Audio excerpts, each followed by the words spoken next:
करी। फिर एक हमारी लड़की है अक्सा मुश्ताक। अक्सा अच्छा। मुश्ताक नेपोली के लिए खेल चुकी है, मेन टीम अरे भाई साहब, नेपोली के लिए। 24 साल की लड़की है वो, आप उसका पासपोर्ट ही नहीं बना पा रहे, तो मैं फ्रस्ट्रेट ना हूँ, मैं आपको गालियां ना दूं? फिर आप क्या एक्सपेक्ट करते हो कि मैं अपनी ब्यूरोक्रेसी के ऊपर गाली ना दूं? आई पाकिस्तान टीम को उसकी जरूरत है उस लड़की की, और हम उसको लेके नहीं आ रहे। अभी वो FA विमेंस चैंपियनशिप में खेल रही है, लेकिन हमसे पासपोर्ट ही नहीं हो रहा उसका, और वो रिप्रेजेंट ही नहीं कर पाई अभी तक पाकिस्तान को। तो ये चीजें हैं जो मुझे फ्रस्ट्रेट करती हैं और मुझे गुस्सा आता है इसको देख के। दोस्तों, मेहरबानों, कदरदानों, क्या हाल है? तो आज हम बात करने वाले हैं बांग्लादेश के ऊपर, पाकिस्तान पे, इंडिया पे, नेपाल पे, श्रीलंका पे। क्योंकि जैसे कि आपको पता है कि ड्रॉज़ आ चुके हैं, विमेंस एशियन कप क्वालिफायर्स के जो ड्रॉज़ हैं वो आ चुके हैं। मैं आपको एक चीज़ बताना चाहता हूँ, पाकिस्तान की टीम जो विमेंस फुटबॉल टीम है वो बनी थी 2010 में। 15 साल हो चुके हैं। 15 साल में एक बार भी पाकिस्तान ने आज तक AFC एशियन कप का क्वालिफायर तक नहीं खेला। AFC एशियन कप विमेंस का क्वालिफायर तक नहीं खेला। हमारा पहला क्वालिफायर होने वाला है हिस्ट्री का। तो we are completely inexperienced again in this one as well, in this competition as well. हमने कभी खेला ही नहीं है, तो एशियन कप हम कैसे जाएंगे वो एक अलग एक स्टोरी है, उस पर हम बात करेंगे। बट आई थिंक काफ़ी मज़ेदार ड्रॉज आए हैं। और उससे पहले मैं ये कहना चाहता हूँ कि हमारी जो पाकिस्तान विमेंस टीम की जो कैप्टन है Maria Khan Saudi Pro league में खेल रही थी, as you know, eastern flames के लिए। और सऊदी प्रो लीग में उनका जो कॉन्ट्रैक्ट था ईस्टर्न फ्लेम के लिए वो 20 आई थिंक मई तक आई थिंक था, 2025 तक। सो एग्जैक्ट डेट मैं नहीं जानता, बट कहा यह जा रहा है कि जो अभी वो जो जिस न्यू क्लब में उन्होंने ट्रांसफ़र किया है, जो वियतनाम का क्लब है, वियतनाम का जो क्लब है वो AFC चैम्पियंस लीग के सेमीफाइनल में पहुंच गया है। और अगर वो फाइनल में पहुंचता है AFC विमेंस चैम्पियंस लीग के फाइनल में, तो फिर ये होगा कि देयर इज़ अ पॉसिबिलिटी कि मारिया खान जो है उस फाइनल के अंदर स्क्वाड का हिस्सा बन सकती हैं, वो जो वियतनाम का क्लब है उसके लिए। तो उसके ऊपर मैं ऑलरेडी एक रील बना चुका हूँ। So it is very good, and I think Vietnam की league is much much much better than Saudi Pro League. जो विमेंस लीग है ना, सऊदी प्रो लीग, वो अभी मतलब नरिश होना शुरू हुई है, फलना फूलना स्टार्ट हुई है। तो आई थिंक अगर सऊदी प्रो लीग से कंपेयर करोगे, Vietnam is a much better league. Women's की बात हो रही है। So yes. दूसरा, आलमगीर गाजी का आप लोगों को पता ही है, उनका 1 साल का कॉन्ट्रैक्ट है, ठीक है। और भूटान प्रीमियर लीग में आलमगीर गाजी जो हैं वो जा चुके हैं। एंड सेकेंडली, आलमगीर गाजी को अब 18 मैचेस मिलेंगे। 18 मैचेस वो खेलेंगे, क्योंकि वहाँ पे 10 टीमें होती हैं, तो होम और अवे बेसिस पे 9 मैचेस होम पे, 9 मैचेस अवे वो खेलेंगे। तो ही विल प्ले 18 गेम्स, और वो उस मुल्क से आ रहे हैं जिधर एक भी कम्पिटिटिव डोमेस्टिक मैच होता ही नहीं, क्योंकि पाकिस्तान में लीग ही नहीं है, सबको पता है ये बात। तो अफ़गानिस्तान चैम्पियंस लीग में जहाँ पे उनको 4 मैचेस मिल रहे थे, 5 मैचेस मिल रहे थे, इधर भूटान की लीग में होगा ये कि आलमगीर गाजी 18 मैचेस खेल सकते हैं, विच इज़ ब्रिलियंट। क्योंकि इंडियन सुपर लीग को भी अगर आप कंपेयर करके देखो, ठीक है उनका स्टैंडर्ड बहुत ज़्यादा हाई है, लेकिन 24 वहाँ पे लीग मैचेस मिलते हैं। इवन अगर आप हैदराबाद फुटबॉल क्लब है आपका, तो आपको 24 मैचेस जो है ना वो मिलेंगे, इवन अगर आपका क्लब जो है वो बॉटम पे फिनिश करता है। तो इसका भी यही सीन है। और थिम्पू सिटी 2 बार टाइटल भी जीत चुकी है भूटान प्रीमियर लीग की, so they can win the league. But I know Paro FC जो है वो 5 बार टाइटल जीता हुआ है, और पारो FC जो है सबसे सक्सेसफुल क्लब है भूटान का। लेकिन ये है कि एक तो आलमगीर जो है वो पैसे कमाएगा, नंबर 1, ठीक है। दूसरा ये है कि वो week and week out matches खेलेगा, और आलमगीर का जो पहला मैच है वो होगा 22 अप्रैल को थिम्पू सिटी का। वो मैं कोशिश करूँगा उसको कवर करने की। I will have to check the timing, ठीक है, टाइमिंग बड़ी मैटर करती है उस मामले में। सो वो देखना पड़ेगा कि वहाँ पे क्या होता है। इसी तरह अब जैसे आलमगीर गया है, तो आलमगीर की तरह जो दूसरे प्लेयर्स हैं उनके लिए भी रास्ता खुलेगा। जैसे मारिया खान वियतनाम गई हैं, तो उनके लिए भी जो बाकी जो विमेंस टीम की प्लेयर्स हैं उनके लिए रास्ता खुलेगा वियतनाम का। तो अब भूटान का रास्ता हमारे जो जितने भी मेंस टीम के प्लेयर्स हैं उनके लिए खुल चुका है। तो ये एक अच्छी चीज़ है कि हमारा एक लोकल प्लेयर जो कि डायस्पोरा प्लेयर नहीं है, वो फाइनली अब जाके एक साकिब हनीफ की तरह, जैसे वो मालदीव्स की लीग में खेल रहा है, वो अब एक भूटान की लीग में खेलेगा, इंटरनेशनल लीग में खेलेगा। So all the best to Alamgir Ghazi. And बस यार फिट रहो, हमें यही चाहिए। म्यांमार के मैच तक फिट रहो, बाकी और कुछ नहीं चाहिए। आ जाते हैं, अब हम बात करते हैं ग्रुप स्टेज के ऊपर कि ग्रुप्स का क्या सीन है। मैं ऑलरेडी फॉर्मेट के ऊपर वीडियो बना चुका हूँ, ठीक है, यहाँ पे आपको कहीं वीडियो मिल जाएगी। फॉर्मेट बड़ा सिंपल है। पाकिस्तान के ग्रुप में टोटल जो है पाकिस्तान को मिला के 4 टीमें, यानी कि हमें 3 मैचेस मिलेंगे, 3 मैचेस, क्योंकि ये सारा टूर्नामेंट ऑस्ट्रेलिया में हो रहा है, ठीक है, सेंट्रलाइज्ड वेन्यू है। तो 3 मैचेस हैं, आपने समझ लो कि 3 के 3 ही जीतने हैं, या एक आध ड्रॉ निकाल सकते हो। अगर आपके 7 पॉइंट से कम है, ठीक है, 7 पॉइंट से कम आपके पॉइंट्स हैं, तो मुझे नहीं लगता कि आप क्वालिफाई कर सकते हो फॉर द एशियन कप। और अगर आपने एशियन कप के लिए क्वालिफाई नहीं किया थ्रू दीज क्वालिफायर्स, ये जो 3 मैचेस आपको मिल रहे हैं, अगर आपने अपना ग्रुप टॉप नहीं किया, क्योंकि सिर्फ ग्रुप टॉप करने वाला ही एशियन कप में जाएगा, तो आप फीफा विमेंस वर्ल्ड कप से भी महरूम हो जाओगे, क्योंकि एशियन कप में घुसना ज़रूरी है फीफा विमेंस वर्ल्ड कप खेलने के लिए, क्योंकि एशियन कप के सेमीफाइनल तक पहुंचना पड़ता है फीफा विमेंस वर्ल्ड कप खेलने के लिए। अगर आप सेमीफाइनल में पहुंच जाते हो तो आपको डायरेक्ट टिकट मिलता है, डायरेक्ट क्वालिफिकेशन मिलती है in to the FIFA Women's World Cup. Asian Cup के अलावा और कोई रास्ता नहीं है फीफा विमेंस वर्ल्ड कप में घुसने का, और कोई रास्ता नहीं है। तो मैं अभी से क्लैरिफाई कर दूं कि पाकिस्तान का ग्रुप टॉप करने का कोई चांस नहीं है, सवाल ही पैदा नहीं होता। हाँ, लेकिन हम सेकंड फिनिश कर सकते हैं, और उसका एक तरीका है फिनिश करने का, वो मैं अभी समझाऊंगा कैसे। हमारे ग्रुप में है चाइनीज़ टाइपे। चाइनीज़ टाइपे जो है, जैसे कि आप लोगों को पता ही है, 1991 में इस टीम ने फीफा विमेंस वर्ल्ड कप खेला था, और ये उसके क्वार्टर फाइनल में गए थे। रैंकिंग इनकी है 42। ये मोस्टली बड़ी बड़ी टीमों से खेलते हैं, इसीलिए ये काफ़ी मतलब हार रहे हैं। ऑस्ट्रेलिया से अभी रिसेंटली ये लोग खेले हैं, ठीक है, तो उनसे भी इनको काफ़ी ज़्यादा मतलब शिकस्त इनको हासिल हुई है। कनाडा से ये लोग खेले हैं, ठीक है, तो काफ़ी बड़ी बड़ी टीमों से, मेक्सिको से खेले हैं, जो कि उनकी जो मेंस टीम है मेक्सिको की, वो वर्ल्ड कप में रेगुलरली क्वालिफाई करती है। तो चाइनीज़ टाइपे को हराना इतना आसान नहीं होगा, क्योंकि वो पॉट 1 में थे पहली बात, और उनकी रैंकिंग आप देखो तो पाकिस्तान और उनकी रैंकिंग में ज़मीन आसमान का फ़र्क है, बहुत बड़ा फ़र्क है। हम 157 में है, तो वो 42 पे हैं। उन्होंने वर्ल्ड कप खेला हुआ है, हमने आज तक कभी AFC एशियन कप का क्वालिफायर नहीं खेला, ठीक है। तो ज़्यादा से ज़्यादा मुझे लगता है अगर हमने ड्रॉ कर दिया तो वो एक मिरेकल होगा अगेंस्ट चाइनीज़ टाइपे। ड्रॉ एक बहुत बड़ा रिजल्ट होगा मेरे हिसाब से। दूसरी चीज़ ये है कि फिर आपके ग्रुप में आ जाती है इंडोनेशिया। इंडोनेशिया 5 बार एशियन कप खेल चुकी है। पाकिस्तान आज तक एशियन कप का क्वालिफायर नहीं खेला, विमेंस टीम, ठीक है। उनकी वुमेंस टीम में मतलब एक्सपीरियंस है, एशियन कप खेलने का एक्सपीरियंस है, वो खेलते रहते हैं, उनके लिए कोई नई बात नहीं है। हमारे लिए बहुत बड़ी बात है कि हम क्वालिफायर भी खेल रहे हैं, वो तो एशियन कप खेलते हैं आराम से। तो इंडोनेशिया का भी यही है कि पिछले 6 मैचेस आप निकाल के देख लें तो वो सिर्फ नीदरलैंड से हारे हैं। 6 मैचेस में सिर्फ नीदरलैंड से वो हारे हैं, और नीदरलैंड्स की टीम जो है वो फीफा रैंकिंग में टॉप 10 में है वर्ल्ड के अंदर, वर्ल्ड में 15-0 से इसीलिए हारे थे वो नीदरलैंड से। और इंडोनेशिया जो है वो पहले नीदरलैंड्स की कॉलोनी भी थी, वो भी हमें पता है। इंडोनेशिया भी डायस्पोरा प्लेयर्स यूज़ करता है, चाहे मेंस हो या वेमेंस हो, और मोस्टली इंडोनेशिया में जो डायस्पोरा प्लेयर्स होते हैं वो नीदरलैंड्स में रहते हैं, ठीक है। इसीलिए अगर तुम नीदरलैंड्स जाओ तो तुम्हें पता लगेगा कि वहाँ पे काफ़ी रेस्टोरेंट्स होते हैं जो कि इंडोनेशिया के रेस्टोरेंट्स हैं, ठीक है। वहाँ पे इंडोनेशियन खाना बहुत फेमस है इसी वजह से, क्योंकि इंडोनेशिया नीदरलैंड्स की एक ज़माने में कॉलोनी थी। तो अभी भी यही चल रहा है वहाँ पे, ठीक है। अभी भी इंडोनेशिया का जो मेंस टीम का जो मैनेजर है, क्या नाम है उसका, पैट्रिक क्लाइवर्ट, बार्सिलोना का जो पहले प्लेयर था, वो अभी उनका मैनेजर है, ठीक है। तो वो भी डच है। सो इंडोनेशिया से जब हमारा मुकाबला होगा तो मुझे लगता है अगेन आई वुड से कि येस हम हरा सकते हैं अगर हम right kind of diaspora players लेकर आ जाएं। लेकिन मुझे लगता है कि ड्रॉ एक अगेन बहुत बड़ा रिजल्ट होगा। ड्रॉ अगर हम निकालते हैं इंडोनेशिया से, it would be a massive result, ठीक है। तो मुझे तो इन दोनों मैचेस में या तो हम हारें या हम ड्रॉ निकाल के आएंगे, ज़्यादा से ज़्यादा मुझे ये लग रहा है। I don't see us winning these 2 matches.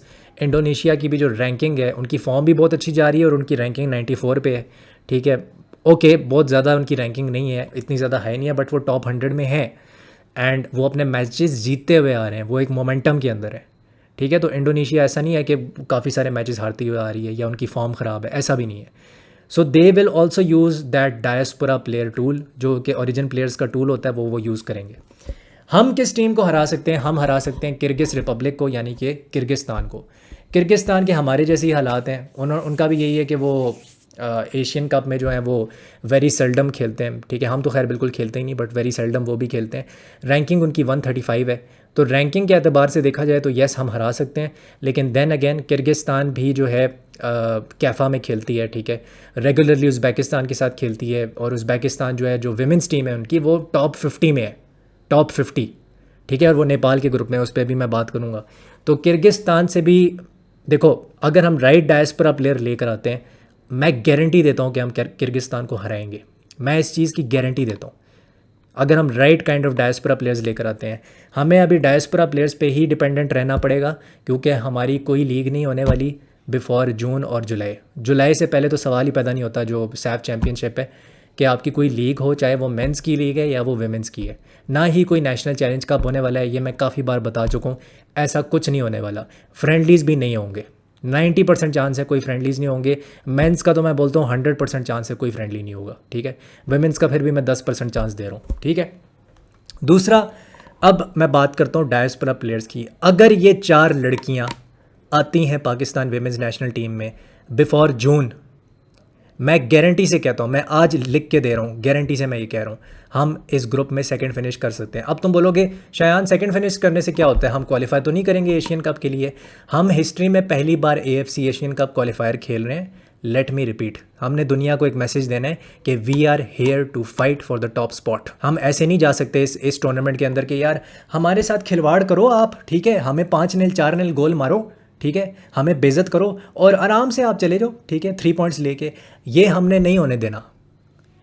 हमने जब एक टीम के ख़िलाफ़ खेलना है तो हमने उनको ये मैसेज देना है कि भाई तुम पाकिस्तान से लड़ने आए हो और तुम्हें 3 पॉइंट्स के लिए लड़ना होगा। You will have to earn it, it won't be a walk in the park for you. तो ये 4 डायस्पोरा प्लेयर्स जो हैं ये हर सूरत और हर कीमत पे हमें चाहिए।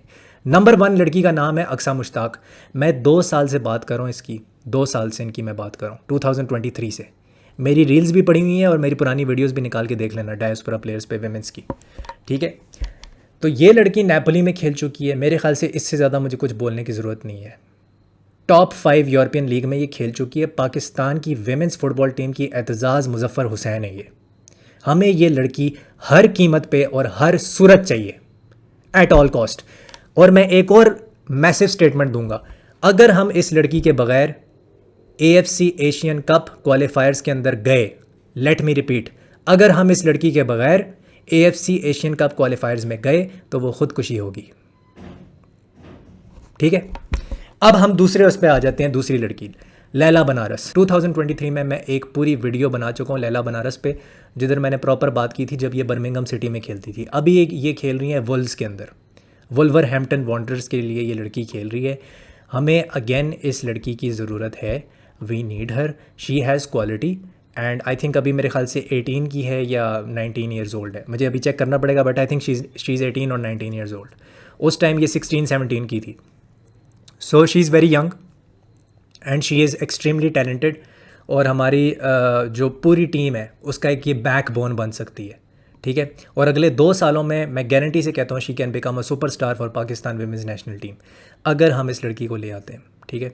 आई know she is not a readymade talent, but she can provide something different to Pakistan women's national team.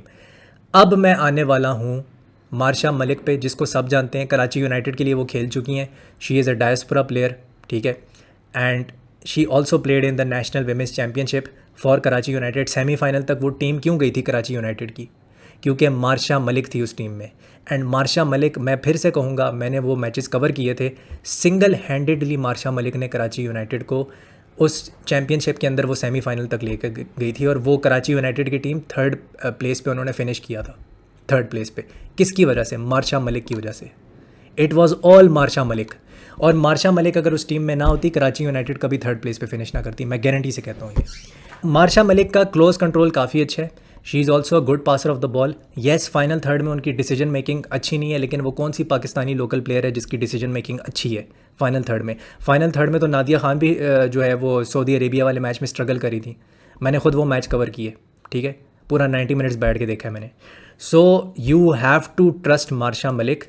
She was the reason कि single handedly Karachi United semifinal तक गई थी। और अगर आप वो मैचेस देखोगे कराची यूनाइटेड के सेमीफाइनल वाले, तो आपको पता लग जाएगा कि यार जो लोकल प्लेयर्स थी कराची यूनाइटेड के अंदर, नॉट डिसरिस्पेक्ट टू एनीवन, जो लोकल प्लेयर्स थी और जो मार्शा मलिक थी, उनकी टैलेंट में ज़मीन आसमान का फ़र्क था, बल्कि मैं बोलूँगा ज़मीन और सातवें आसमान का फ़र्क था। We need Marsha Malik and she has to play for Pakistan. और ये एजेंडा मैं चलाता रहूँगा इन चारों लड़कियों के लिए टिल जून, क्योंकि मैं चाहता हूँ कि हम फ़ाइट करें। हम तभी फ़ाइट कर सकते हैं जब ये चारों लड़कियाँ पाकिस्तान विमेंस नेशनल टीम का हिस्सा होंगी। चौथी लड़की है मरियम महमूद। मरियम महमूद ने अभी एक पाकिस्तानी जो मीडिया आउटलेट है, आई थिंक उनको भी इंटरव्यू दी है, तो मरियम महमूद ने साफ बोला है कि she wants to play for Pakistan, she has shown her willingness to play for Pakistan and she should play for Pakistan, क्योंकि वो वेस्ट ब्रोम के लिए खेल रही हैं। She is playing at a very good level in England. और मैं ये समझता हूँ वेस्ट ब्रोम की मेंस टीम हम सबको पता है, पहले वो प्रीमियर लीग में खेलती थी, ठीक है। तो हमें ये पता है कि West Brom is a very good level. और मैं ये समझता हूँ कि अदील रिस्की को भी ये सोचना चाहिए मार्शा मलिक के बारे में, मरियम महमूद के बारे में। मरियम महमूद की भी मैं 2 साल पहले वीडियो बना चुका हूँ, मैं बात कर चुका हूँ, ठीक है। उसका मैं लिंक डिस्क्रिप्शन में दे दूँगा। So I have talked about these 3-4 girls, ठीक है, स्पेशली मरियम महमूद, लैला बनारस एंड अक्सा मुश्ताक। मैं इनके बारे में 2-2.5 साल से बात कर रहा हूँ, ठीक है।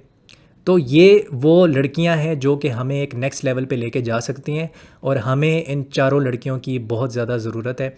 मरियम महमूद जो है वो एक फॉरवर्ड के रोल में खेल सकती हैं बहुत इजीली, स्ट्राइकर के रोल में खेल सकती हैं, तो she can play as a striker. अगर आपकी टीम में जुल्फिया नज़ीर नहीं है तो Mariam Mahmood can be that person जो कि सेंट्रली एज अ स्ट्राइकर खेल सकती है। तो आई फील, मतलब मेरा ये कन्विक्शन है, मेरा ये बिलीफ है, ये मैं पर्सनली ये समझता हूँ कि अगर ये 4 लड़कियाँ आती हैं, हम इस ग्रुप में सेकंड फिनिश कर सकते हैं। लोग मेरा इस बात में मजाक उड़ाएंगे, मुझे पता है, मुझे पता है, लेकिन मेरा ये कन्विक्शन है और मेरा बिलीफ है कि ये 4 लड़कियां अगर आती हैं, we can finish second and give a message to the world. और यही मैं चाहता हूँ। मैं चाहता हूँ कि हमारी वेमेंस टीम जो है फुटबॉल की नेशनल वेमेंस टीम, वो फाइट करे, फाइट करते हुए नज़र आनी चाहिए। तो ये मेरा यहाँ पे एजेंडा है, और आई थिंक इसमें कोई बुरी बात नहीं है कि अगर मैं ये 4 diaspora players as a Pakistani football fan demand कर रहा हूँ। मेरे ख्याल से इसमें कोई किसी को प्रॉब्लम नहीं होनी चाहिए। बट खैर, हर किसी का अपना अपना एजेंडा होता है। अभी काफ़ी लोग आ जाएंगे कि तुमने इन 4 डायस्पोरा प्लेयर्स की क्यों बात कर रहे हो, लोकल की बात क्यों नहीं कर रहे। देखो भाई, आपके मुल्क में लीग नहीं है, आप यही अभी कर सकते हो इन द शॉर्ट टर्म। आपके पास 2 महीने रह गए हैं कि आप डायस्पोरा प्लेयर्स को लेकर आओ और अपनी टीम स्ट्रेंथन करो। जब आपके पास डुअल नेशनलिटी की सहूलत है तो क्यों नहीं लेकर आए इनको, क्यों नहीं, वाई नॉट। क्या बांग्लादेश की विमेंस टीम जो है वो सुमैया मत्सुशिमा को नहीं लेकर आए, जो कि जापान में लड़की पैदा हुई है? वो बांग्लादेशी तो नहीं है, she was born in Japan, ठीक है। उसके पेरेंट्स चलो बांग्लादेश से होंगे, लेकिन वो she was born in Japan, ठीक है। तो आप बोलोगे यार क्योंकि वो जापान में पैदा हुई है तो उसको तो लेके नहीं आना चाहिए था। वो ऑलरेडी 7 मैचेस खेल चुकी है बांग्लादेश के लिए और 1 गोल भी मार चुकी है। 2023 में उसका डेब्यू हुआ है। हमारे यहाँ अक्सा मुश्ताक को मैं 2 साल से बोल रहा हूँ कि अक्सा मुश्ताक को ले आओ, लेकिन सवाल ही पैदा नहीं होता। मजाल है कि कोई अक्सा मुश्ताक को ले आए। कभी पासपोर्ट के मसले शुरू हो जाते हैं, कभी वीज़ा का मसला शुरू हो जाता है, कभी फीफा क्लियरेंस का मसला शुरू हो जाता है। सो आई डोंट नो, मुझे कभी कभी समझ नहीं आती कि मैं किस मुल्क में पैदा हो गया हूँ, मुझे नहीं समझ आती इस चीज़ की। उधर बांग्लादेश जो है वो डायस्पोरा प्लेयर भरी जा रहा है, लेके आ रहा है। 2 महीने में उनका प्रोसेस होता है, ऐसे वो 2 महीने में डायस्पोरा प्लेयर रिवील कर देते हैं। हम कर ही नहीं पाते। 2 साल हो गए यार, 2 साल। और ये कोई ऐरी गैरी लड़की नहीं है, नेपली के लिए खेली है भाई, नेपली। एनीवेज, मेरी फ्रस्ट्रेशन तो कभी ख़त्म नहीं होगी। हम अब आ जाते हैं बांग्लादेश के ऊपर। अच्छा, बांग्लादेश का थोड़ा सा ट्रिकी मुझे लगता है यहाँ पे ग्रुप है, इवन दो मैं समझता हूँ कि ये इनको तुर्कमेनिस्तान को हराना चाहिए डेफिनेटली, और बहरीन को भी हरा सकते हैं। Bahrain can be A tricky fixture, उधर ड्रॉ भी हो सकता है। तो बहरीन एक ट्रिकी फिक्सचर है, बट आई थिंक बहरीन को हराना चाहिए बांग्लादेश को, क्योंकि बहरीन को इंडोनेशिया ने भी पकड़ के हरा दिया था, और इंडोनेशिया की भी अगर रैंकिंग देखोगे तो 2-3 स्पॉट वो नीचे ही आते हैं। तो इंडोनेशिया काफ़ी अच्छी तरह उन्होंने डोमिनेट करके बहरीन को हराया था। और जिस तरह से हमने देखा है बांग्लादेश ने अभी back to back SAFF women's championship जीती है, फिर वो डायस्पोरा प्लेयर्स को लेके आ रहे हैं। I think Bangladesh women's team को बहरीन को तो हराना चाहिए। तो वहाँ पे मैं 65% कहूँगा कि आई थिंक बांग्लादेश जीत सकती है। और दूसरा एक टीम है जिसके ख़िलाफ़ म्यांमार जो टीम है, वहाँ पे प्रॉब्लम हो सकती है बांग्लादेश को। अब म्यांमार की जो रैंकिंग है वो विमेंस की जो फीफा रैंकिंग्स हैं उसमें 55 पे है, ठीक है। और 2018 में बांग्लादेश को म्यांमार ने 5-0 से हराया था। म्यांमार ने इंडिया को भी हराया है रिसेंटली 2-1 से। तो Myanmar is on a rise. और आप देखो इंडिया की भी जो रैंकिंग है वो म्यांमार से नीचे आ गई है। म्यांमार 55 पे, इंडिया 69 पे आ गई है जो उनकी विमेंस टीम की जो रैंकिंग है, और ये इंडिया की लोएस्ट रैंकिंग है हिस्ट्री की। तो इंडिया पे भी मैं अभी बात करूंगा, बट आई थिंक म्यांमार एक बहुत टफ फिक्सचर होना चाहिए, और म्यांमार और बांग्लादेश के बीच में जो है लड़ाई होगी फॉर द टॉप स्पॉट कि कौन क्वालिफाई करेगा AFC विमेंस एशियन कप के लिए। अब हम आ जाते हैं इंडिया के ऊपर, ठीक है। अब इंडिया में तो अब आपको पता ही है कि क्रिस्पिन छेत्री उनके कोच आ चुके हैं, सही है, and they have good players but they don't have diaspora players. वो उनके पास सहूलत नहीं है, बट उनकी काफ़ी लोकल प्लेयर्स हैं जो कि ग्रीस में की लीग्स में जाके खेलती हैं, ठीक है, जैसे मनीषा कल्याण है। अभी रिसेंटली इंडिया की टीम ने जॉर्डन को हराया था 2-0। तो अगर पर्सपेक्टिव में लेके चलोगे, मेरे ख्याल से इंडिया को एक ही टीम इस ग्रुप में टक्कर देगी। तिमर लिस्ते को वो हरा देंगे, इराक को बुरी तरह हराएंगे, ठीक है, क्योंकि इराक जो है वो पॉट 5 में था, पॉट 4 में भी नहीं था वो, ठीक है, उनकी टीम विमेंस की इतनी अच्छी नहीं है। फिर मंगोलिया, उसको भी मेरे ख्याल से वो ईजिली हरा सकते हैं। जहाँ पे उनको प्रॉब्लम आएगी वो होगी थाईलैंड, और थाईलैंड के अगेंस्ट उनको एटलीस्ट एक ड्रॉ चाहिए होगा। अगर 3 विन्स और 1 ड्रॉ नहीं निकलता तो इंडिया का क्वालिफाई करना बहुत मुश्किल हो जाएगा, क्योंकि आपको ग्रुप को, लेट मी रिपीट, टॉप करना है, ठीक है। सो it is very important that you get 3 wins and 1 draw. तो थाईलैंड के ख़िलाफ़ एटलीस्ट ड्रॉ तो निकालना ही पड़ेगा, एटलीस्ट। तो वो एक बहुत टफ मैच होने वाला है, और वो मैच जो है वो डिसाइड करेगा, थाईलैंड वाला मैच, कि इंडिया एशियन कप में क्वालिफाई करेगा या नहीं। इंडिया 9 बार एशियन कप खेल चुका है women's team, 9 bar, 9 times. So let's see क्या होता है, but I think they can top the group, they have a chance, लेकिन थाईलैंड फेवरेट्स हैं मेरे लिए। अच्छा, अब अगला जो ग्रुप है वो बड़ा इंटरेस्टिंग है। इसमें नेपाल भी है सैफ से, और श्रीलंका भी है सैफ से। सो साउथ एशियन फुटबॉल फेडरेशन में से ये दोनों टीमें हैं जो कि एक ही ग्रुप में हैं। यार मुझे लगता है नेपाल की टीम बहुत ज़्यादा स्ट्रॉन्ग है, ठीक है, क्योंकि हमने उनकी टीम में देखा ही है, उनकी जो लड़कियां हैं वो लिटरली लाइक सबको पता है, सबित्रा बंदारी जो है, she plays in the French league, top tier France की लीग में वो खेल रही हैं, ठीक है। रेखा पोडल जो है वो पहले UAE में खेलती थी, तो she is also a very brilliant player. फिर उनकी एक और प्लेयर हैं जो कि like she is one of my most favourite players in the midfield, Preeti Rai जो है वो अभी ग्रीस चली गई हैं। वो वहाँ के जो फर्स्ट डिवीज़न क्लब है उसके लिए खेलेंगी अंजीला सुबा के साथ, जो उनकी गोलकीपर है, वो भी ग्रीस में खेलती हैं। तो उनकी बहुत सी ऐसी प्लेयर्स हैं जो कि टॉप टियर में खेल रही हैं ग्रीस में जाके। मेरी ये प्रेडिक्शन है कि उज़्बेकिस्तान जो है वो टॉप करेगा इस ग्रुप को। नेपाल का काफ़ी मुश्किल है ग्रुप को टॉप करना, और देखते हैं कि क्या होता है, क्योंकि सबित्रा बंदारी जैसे लीडर्स तो हैं इनके पास। अब सबित्रा बंदारी अपने ट्रूप्स को जो है वो लीड करवा पाएंगी या नहीं इन ऑस्ट्रेलिया, वो देखना पड़ेगा। बट अगर आपको ये वीडियो पसंद आई है तो लाइक करना, शेयर करना और सब्सक्राइब करना। I will see you soon, take care, bye bye, hasta la vista.